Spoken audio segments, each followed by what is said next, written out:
time is it, babe? What time is it? Okay. Good morning.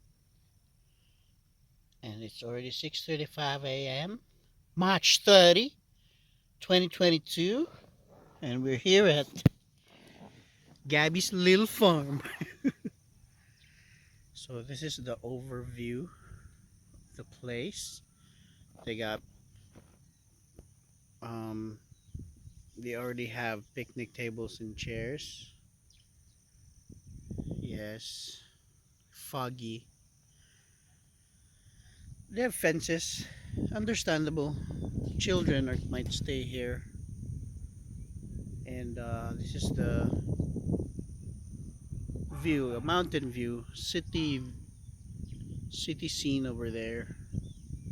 And this is our setup. Brewing some coffee right here with a lazy bone sleeping.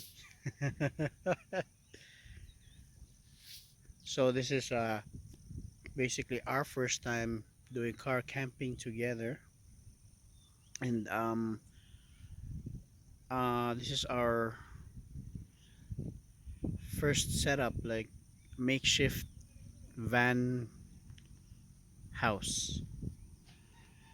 We made the bag, we inclined the chair right there, and made it into our bedroom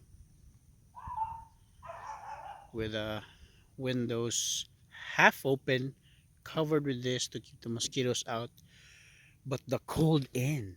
Ooh. And transferred all our stuff in the front. Easy access. My clothes and some cooking stuff.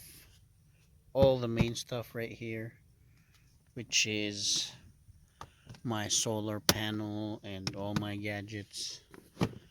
We're only doing an overnight, but I brought everything that I usually bring if I do if I plan to do long trips. So everything I need is in here. Clothes, first aid, some ready to eat food, power banks, solar panels, wires and everything. This is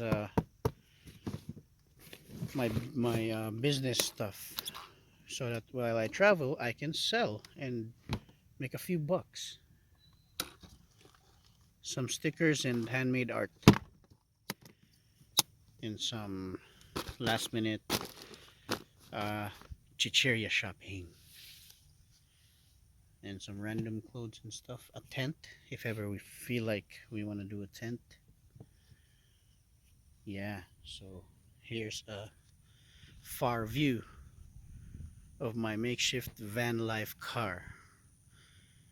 So this is our water area. It just makes sense that this is our bedroom, this is our storage room, this is the water area. This probably used to be a church. Looks beautiful in the sunset. This probably is a storage. And the trash area, there's a restroom right there. That cement structure behind it is their restaurant. Good place to do car camping here in Cebu City.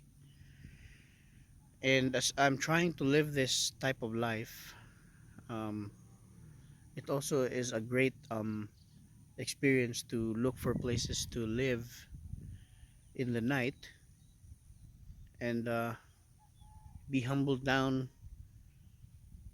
into having a big house and living in a very smaller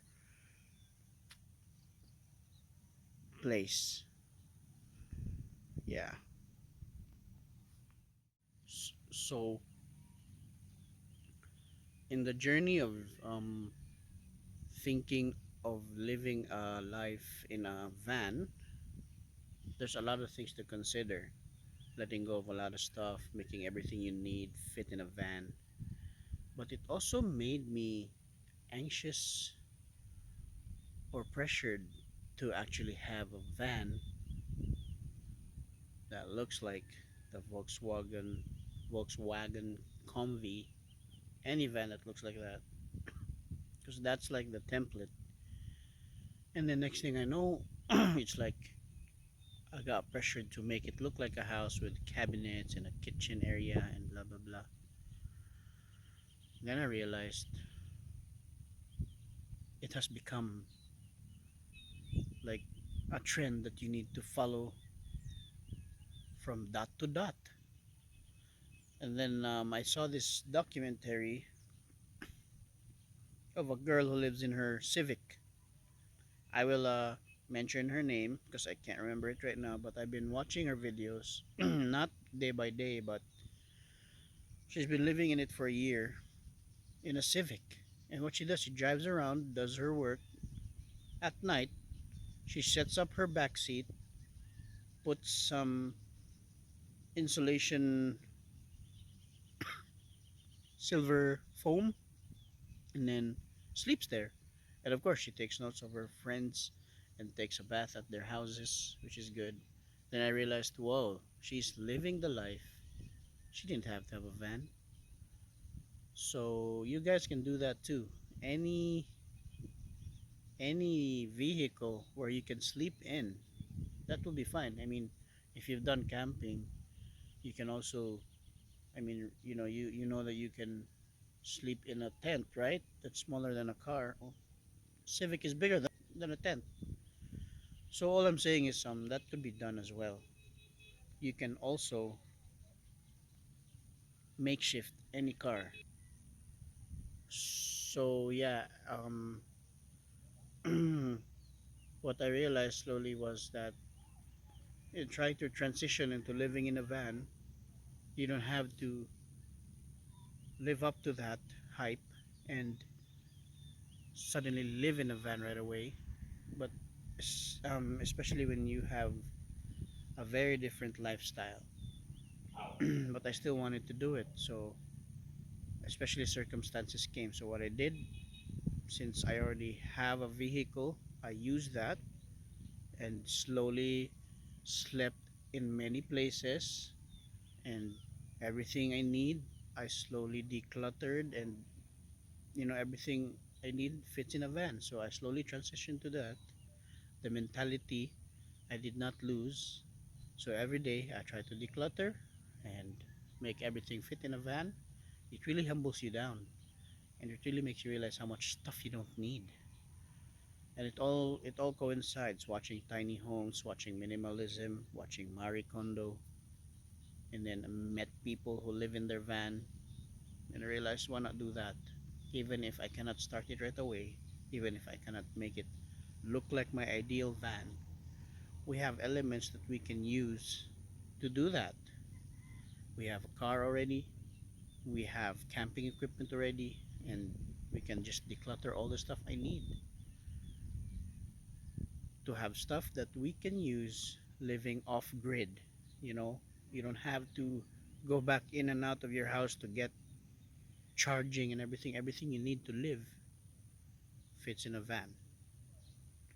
So yeah, I'll be doing further more videos about it and slowly telling you my journey.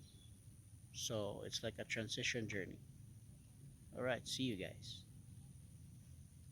Overview.